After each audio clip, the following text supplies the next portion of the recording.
নমস্কার বন্ধুরা, আজকে আমি বানাবো নারকেলের পুর ভরা তালের ভাপা পিঠে। প্রথমেই আমি তাল চাছানি এই যন্ত্রটা দিয়ে আমি তালটা চেষে নিয়েছি। এরপর অবশিষ্ট যে তালগুলি আছে, তালের যে মাড়িটা আছে, সেইটা আমি আস্তে আস্তে তুলে নেব।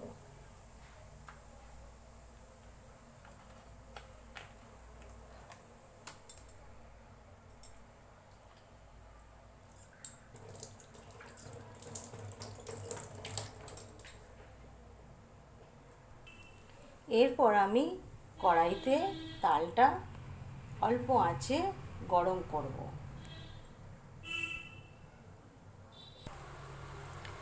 এরপর অল্প একটু চিনি দিয়ে তালটা নাড়তে থাকবো।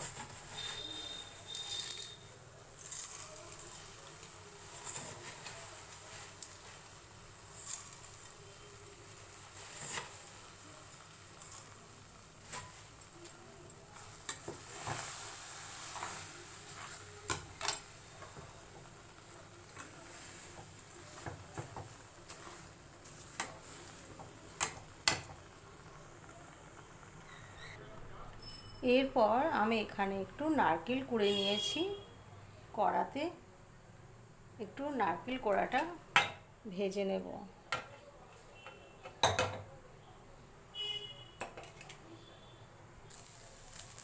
নারকেলটা একটু কড়ায় অল্প আঁচে নাড়াচাড়া করে একটু এলাচ দেব আর একটু গুড় দিয়ে নারকেলের পুর তৈরি করব।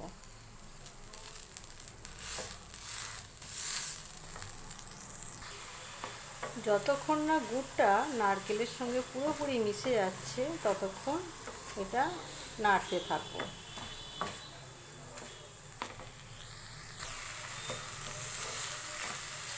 গুড়টা নারকেলের সাথে খুব ভালোভাবে মিশে গেছে।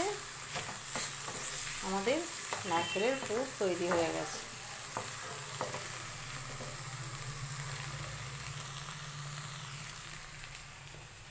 এরপর তালের মাড়িটাও এখানে ফুটে গেছে। এরপর ভাপা পিঠে করার জন্য আমি একটি পাত্রে পরিমাণ মতো চালের গুঁড়ি নেব। এরপর একটি পাত্রে আমি পরিমাণ মতো চালের গুঁড়ি নিয়ে নিয়েছি। চালের গুঁড়িতে 1 চিমটে লবণ দিয়ে এটাকে মাখিয়ে নেব। এরপর এই যে তালের মাড়িটা এই যে ফুটে উঠেছে, জলের বদলে আমি জলের পরিবর্তে এই তালের মাড়ি দিয়ে আমি এই গুঁড়িটাকে মাখবো।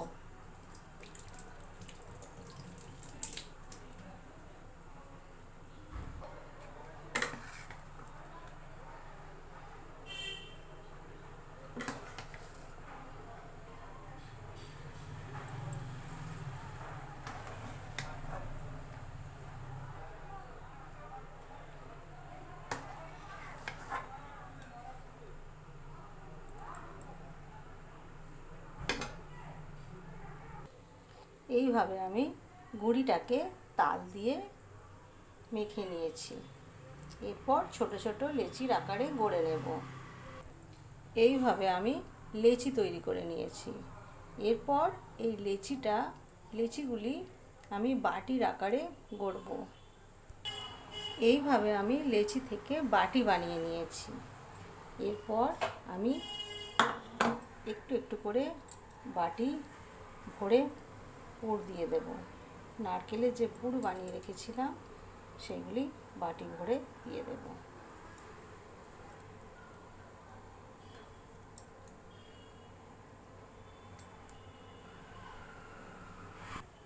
এইভাবে বাটিগুলোকে আমি নারকেলের পুর দিয়ে ভালো করে সাজিয়ে নিয়েছি। এরপর পিঠের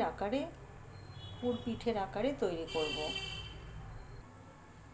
এইভাবে আমি পুর পিঠের আকারে গড়ে নিয়েছি। এখানে আমি একটি হাঁড়িতে জল ফুটতে দিয়েছি। জল ফুটে গেছে। এরপর এই ফুটো ফুটো ছোট্ট একটি হাঁড়ি, এর মধ্যে আমি এই পিঠেগুলো সাজিয়ে নেব। এইভাবে আমি ওই ফুটো ফুটো যে হাঁড়ি, এই হাঁড়ির বড় হাঁড়ির ওপরে এই ছোট হাঁড়িটা বসিয়ে দিয়ে এখানে ঢাকনা দিয়ে দেব। এরপর 20 মিনিট পরে ঢাকনা খুলে দেখব সিদ্ধ হলো কিনা।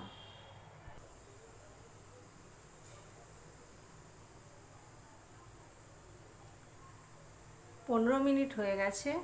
এরপর আমি হাঁড়ির ঢাকনা খুলে দেখব ভাপা হলো কিনা।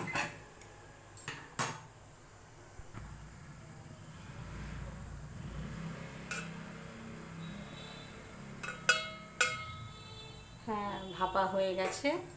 এরপর আমি এই ঝাড়া থেকে পাত্রে তুলে রাখবো।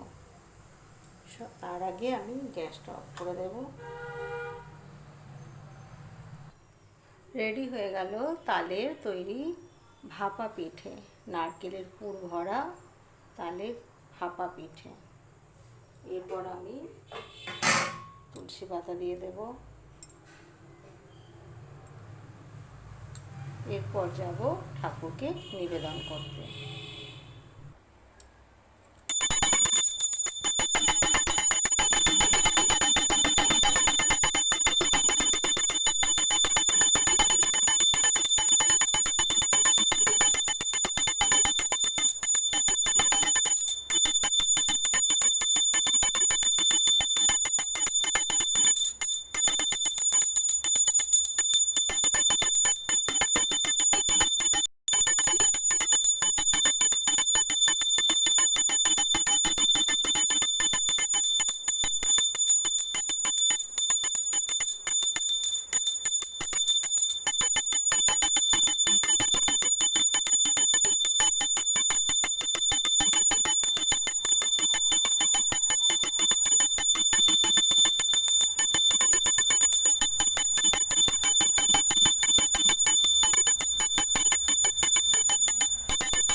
আজকের মতো টাটা।